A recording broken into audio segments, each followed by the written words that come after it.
BJP के वरिष्ठ नेता और पूर्व मंत्री हुकुमदेव नारायण यादव ने कहा कि बिहार में अफसरशाही हावी है। एक न्यूज वेबसाइट से बातचीत में हुकुमदेव नारायण ने कहा कि अफसर यहाँ किसी की नहीं सुनते हैं। बीजेपी नेता का दावा है कि अपने ही गांव में पुल के बंद पड़े स्पेन को खुलवाने के लिए वो कई अफसरों से बातचीत कर चुके हैं, लेकिन उनका कोई काम नहीं हो पा रहा है। हुकुमदेव नारायण सिंह ने कहा कि मैं 2 बार केंद्रीय मंत्री रहा, 6 बार सांसद बना, 3 बार विधायक चुना गया, बेटा भी अभी बीजेपी एमपी है, फिर भी नीतीश कुमार के अधिकारी सुनते नहीं है मेरी बात। हुकुमदेव नारायण यादव ने कहा कि मेरे गांव में जाए, उस गांव में मेरा जन्म हुआ, मैं मुखिया बना, मेरे पिताजी स्वतंत्रता सेनानी थे, अटल जी के शासनकाल में दरभंगा में मेरा गांव आदर्श गांव बना। गांव में बने पुल के पास 2 स्पेन बंद हैं और 1 स्पेन खुला है। इसके बाद लोगों ने मुझसे इस बात की शिकायत की थी। तब दरभंगा ब्लॉक के सीईओ से मैंने कहा था कि वो यहाँ आए और खाना पीने के बाद बोले कि पानी निकालने का रास्ता है। बाद में वो सीईओ भ्रष्टाचार में सस्पेंड भी हो गए थे।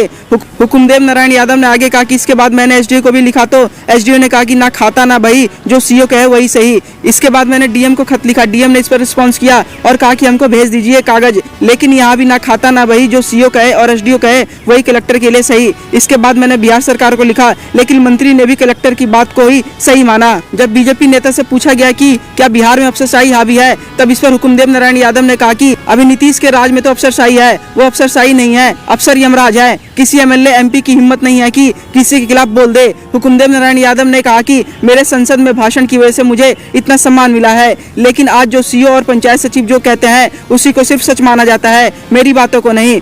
हुकुमदेव नारायण यादव ने कहा कि आज बिहार में जो शासन है उसमें घोड़े पर सवार घोड़े का हाथ जोड़कर कहता है कि घोड़ा महाराज बताइए कि आप किधर चलिएगा। नीतीश कुमार ने एक इंजीनियर का पैर छुआ था तो बिहार के जनप्रतिनिधियों के नाम पर कलंक है। इस खबर पर क्या है आपकी राय, हमारे कमेंट बॉक्स में जरूर लिखिएगा और देश दुनिया की तमाम खबरों को सबसे पहले जानने के लिए हमारे यूट्यूब चैनल सिटीजन को सब्सक्राइब करें और बेल आइकन बटन को प्रेस करना बिल्कुल ना भूलें। धन्यवाद।